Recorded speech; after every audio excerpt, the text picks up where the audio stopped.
Magandang gabi po mga kaibigan, mga kababayan at mga kapatid. Mainit pong isyu ang ating tatalakayin ngayong gabi. Napabalita po kamakailan na di umano hiniling ni Mayor Sara Duterte Carpio sa kanyang mga supporters na kung maari sa 2032 na po siya tatakbo bilang Pangulo. So, ang ibig po sabihin niyan, 2022 plus 6 years, 2028, another 6 years, 2032, and that will be 12 years to go. Ano po ang paninindigan natin sa isyong ito? Una po, kung totoo man na hinihiling ni Sara Duterte Carpio na 2032 na po siya tatakbo, tahasan pong sinasabi natin, that would be losing on her part the opportunity to become the President of the Republic of the Philippines kung sa 2032 pa po siya tatakbo. Bakit po? Sapagkat una, hindi na natin alam what will happen after that. Sapagkat yung mga susunod na dalawang Pangulo na papalit kay Pangulong Duterte, kung sino man ay hindi po sigurado kung ano yung kanyang gagawin. Sa makatuwid, we will be at a loss by 2032. Ayon nga, di umano sa kanyang biro, by the time she would be forgotten. Wala na po ang Duterte legacy. Ngayon, ang tanong po, bakit hinihiling ng sambayan ng Pilipino na si Sara Duterte Carpio ang tumakbo bilang Pangulo as a standard bearer of the administration? Una po, sapagkat sigurado po tayo na kung siya ang magiging Pangulo by 2022 bilang kahalili ng kanyang ama, magkakatiyak po tayo na ipagpapatuloy niya kung ano man ang nasimulan ng kanyang ama. She will definitely continue the unfinished business of her father. In other words, Sara Duterte Carpio will continue the legacy of President Rodrigo Duterte. Kumbinsido po tayo na kung ano man po ang sinimulan ni President Duterte ay napakaganda po. Dapat ipagpatuloy po ito. Sigurado po tayo na hindi ito matatapos sa pagtatapos ng kanyang termino at the midst of 2022.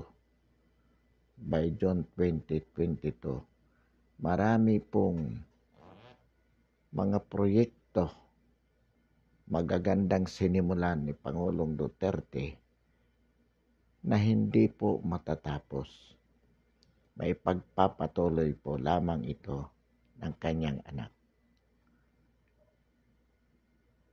Yan po ang dahilan kung bakit lahat ng naniniwala kay Pangulong Duterte sa ngayon ay nagnanais at humihiling sa kanyang anak na si Mayor Sara Duterte Carpio na tumakbo bilang Pangulo sa 2022. Mananalo po ba siya bilang Pangulo?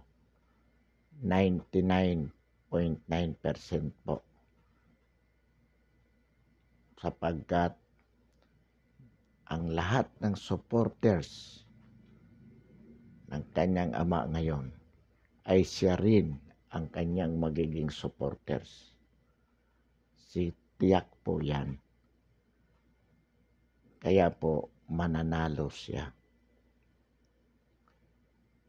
Ang dahilan po kung bakit nais ng sambayanan na siya ang iluklok, si Sara Duterte Carpio ang iluklok bilang Pangulo, wala pong iba kundi sapagkat naniniwala po tayo na siya lamang ang makapagpapatuloy sa sinimulan ng kanyang ama na isang makabuluhang pagbabago sa buhay ng mga Pilipino. Ito po ang dahilan, wala pong iba. Ang tanong po, bakit hindi ba ito ipagpapatuloy ng ibang Pangulong mananalo maliban kay Mayor Sara Duterte? Sigurado pong hindi. Alam po sa Pilipinas, mayroon pong kultura ang ating mga politiko na ang sino mang uupo sa isang posisyon, presidente, down to the local level, usually po, very common, kung ano ang sinimulan ng kanilang pinalitan, maganda man o pangit, hindi po nila ipagpapatuloy. Gagawa po sila ng panibagong programa na sisimulan. Bakit po? Sapagkat ayaw nila na ipagpatuloy yung sinimulan ng kanilang predecessor, ng kanilang pinalitan, sapagkat ang kredito ay mapupunta doon sa taong nagsimula ng proyekto na yan na ipagpapatuloy nila. And commonly, they do not want it. Why? Because the credit, instead of going to him who continued the project, it might rather go to the predecessor. So, in other words, kung iba po ang mananalong Pangulo sa 2022, whatever project President Duterte has started and unfinished will forever be discarded.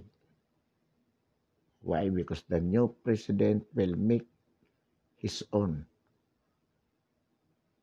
He will make a new project which he believes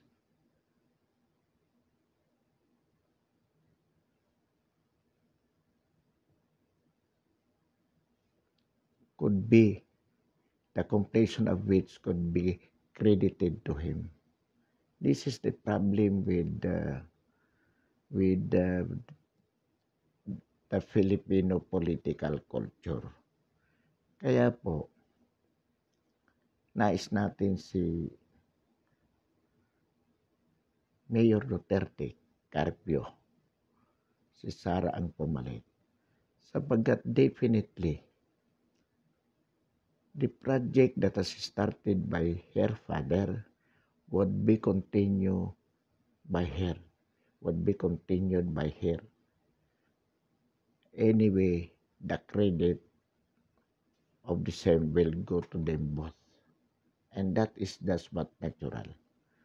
So, ang ibig po sabihin dito, yung ating kahilingan sa galang-galang na mayor na siya po ay tumakbo, it is not because of any other reason except that it is for the good of the country that we want here to run.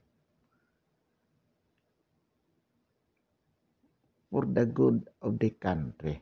Because we believe na kung si Pangulong Duterte rin lamang ay mabibigyan ng mas mahabang panahon bilang Pangulo, matatapos po niya ito. Ang problema po, alam naman natin, under our Constitution, he has only 6 years term and he could not be re-elected.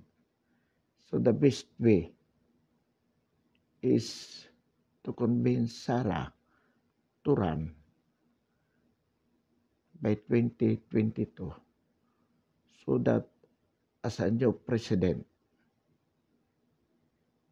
succeeding her father, she would continue the unfinished business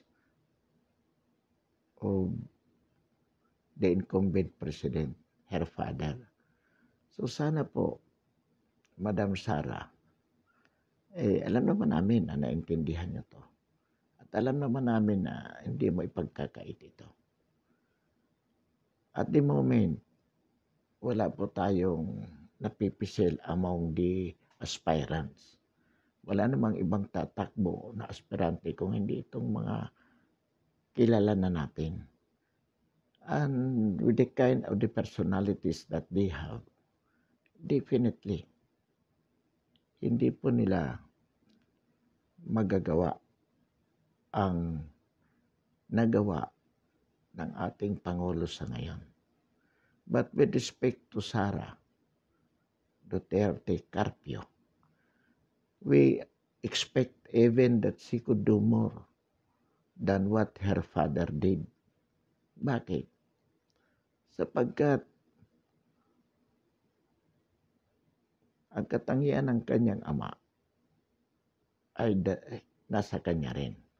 At dahil mas bata siya, more aggressive, so she can even do more. Kaya ito po ang pagkakataon. Beyond 2022, iba na po ang picture.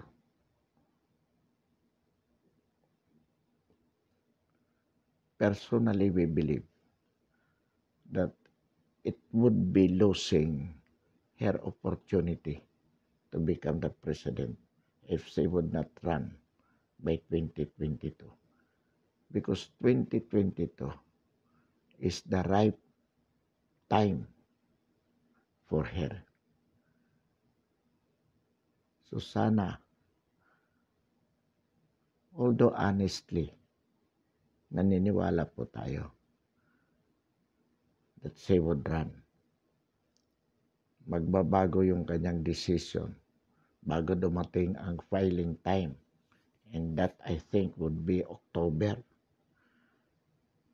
So, ilang buwan po yan.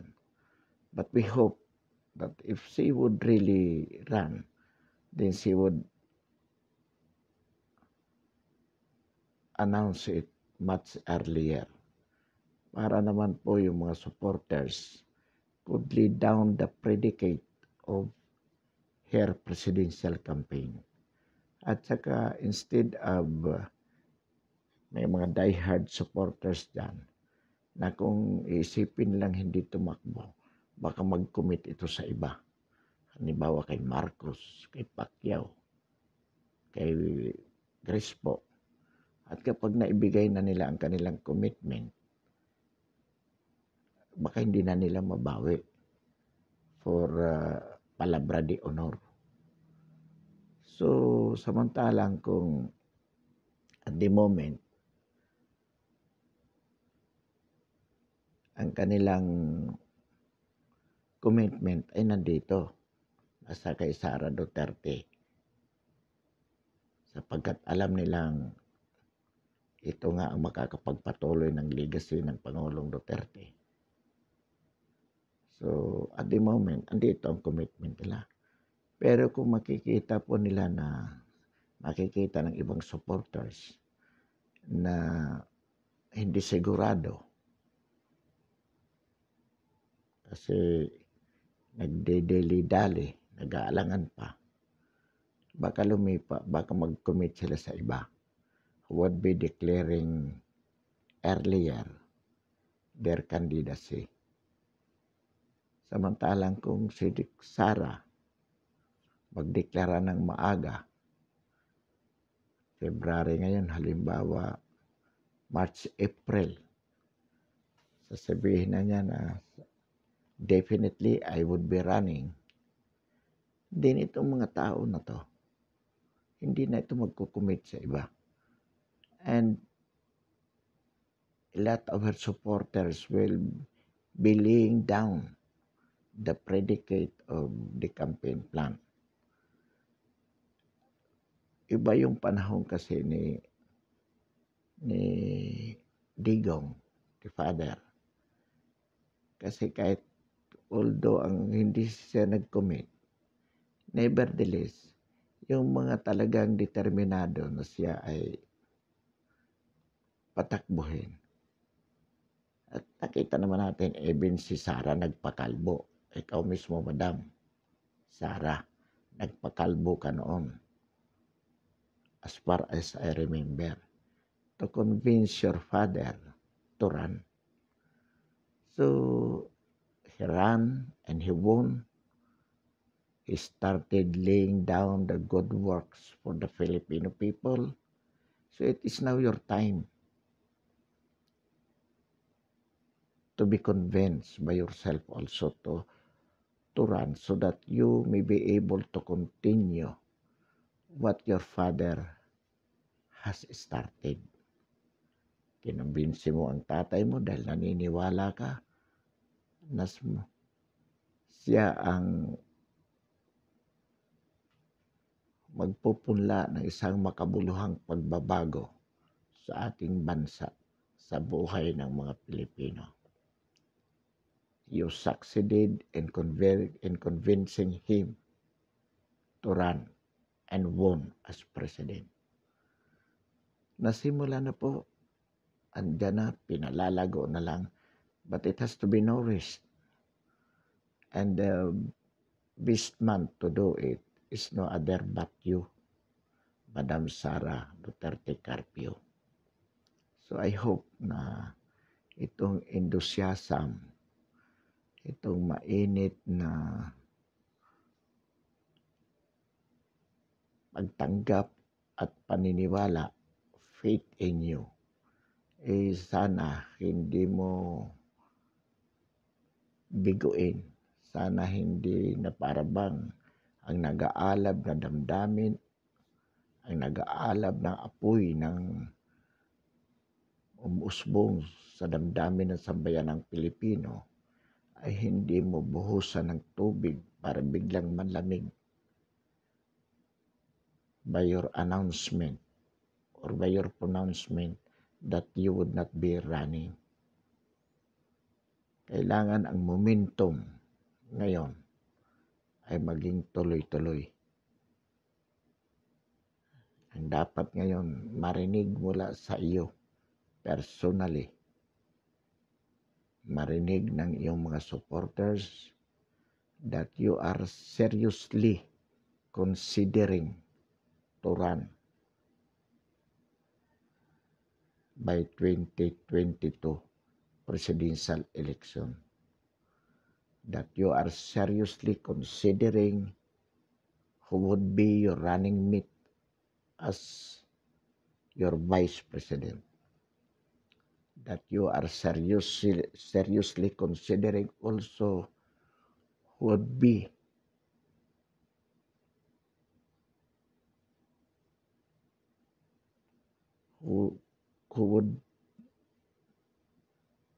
whom will you choose to complete your senatorial slate?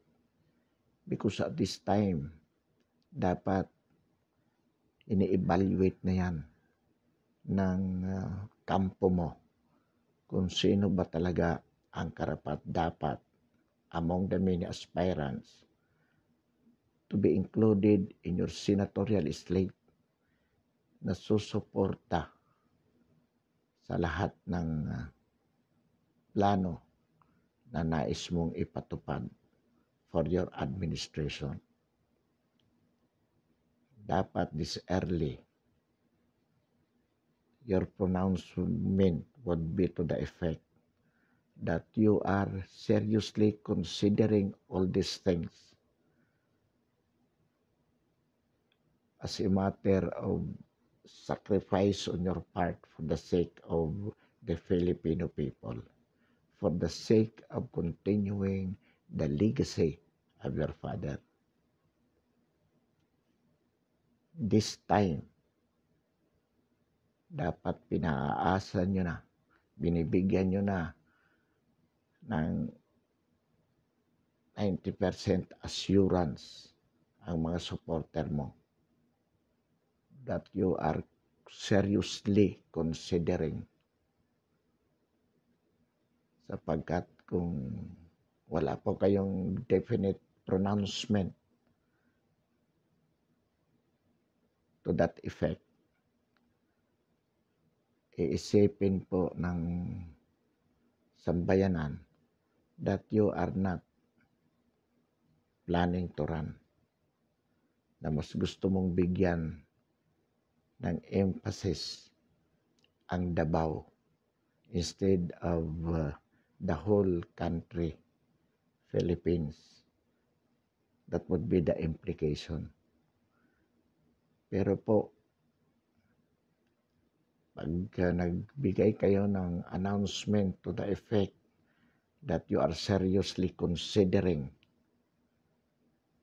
running as the standard bearer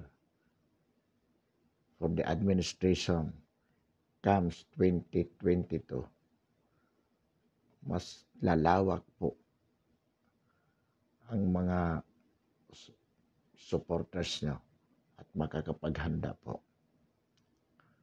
Definitely, you're the best choice of the Filipino people. Wala pong alinlangan yan. Sapagkat sa ngayon po, wala po tayong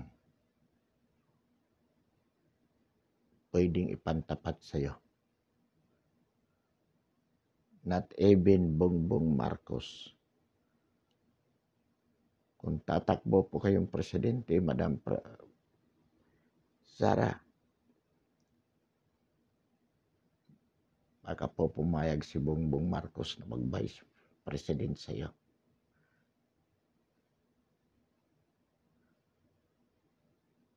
Yung sinasabi po ng iba, sinusulong Marcos Duterte, Marcos as president, you as vice president, hindi po, mas mabuti pang hindi na lang kayo tumakbo kung magba-vice president lang. Magba-vice president lang kayo kay Bongbong Marcos. The choice now is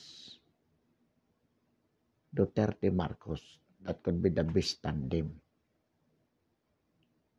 That could be the best tandem. At posibleng mag-give way si Bongbong Marcos. Pumayag na mag-vice sa iyo sa 2028. Siya naman kung sakali ang papalit.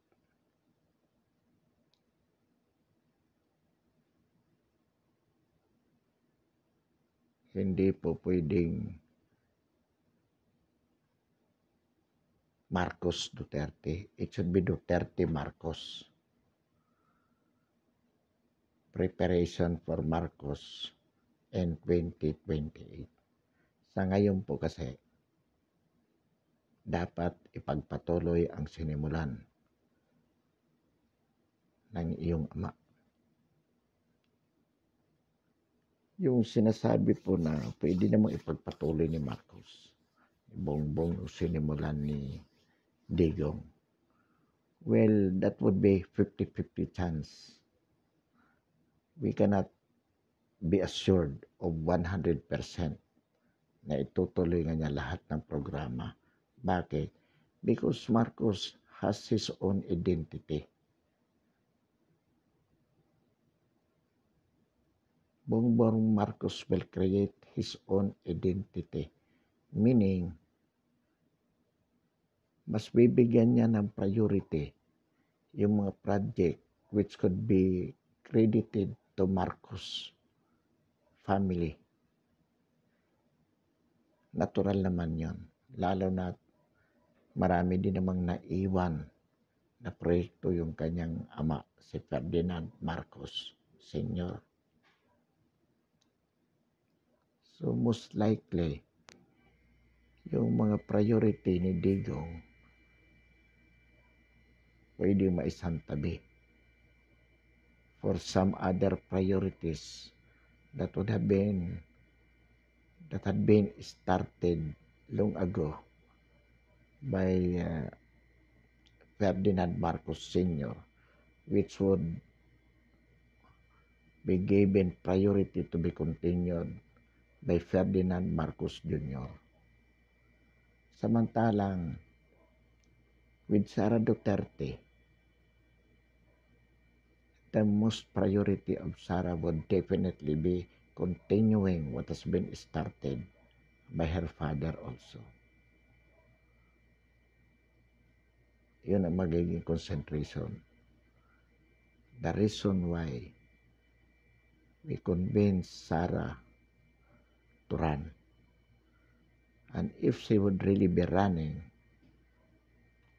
it would be most advisable that she would announce the earliest possible time that she is seriously considering running by 2022. Kung ang filing ay October, that would be how many months more to go? March, April, June, July, August, September. It's about 7 months to go. And these 7 months would be for the purpose of evaluating who would be the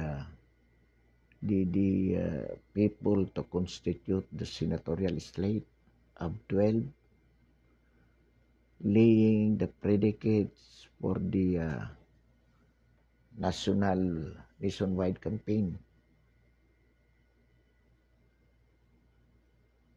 para mas magaan, mas systematic at ma-consolidate na yung mga slates, mga tickets from national down to the local level.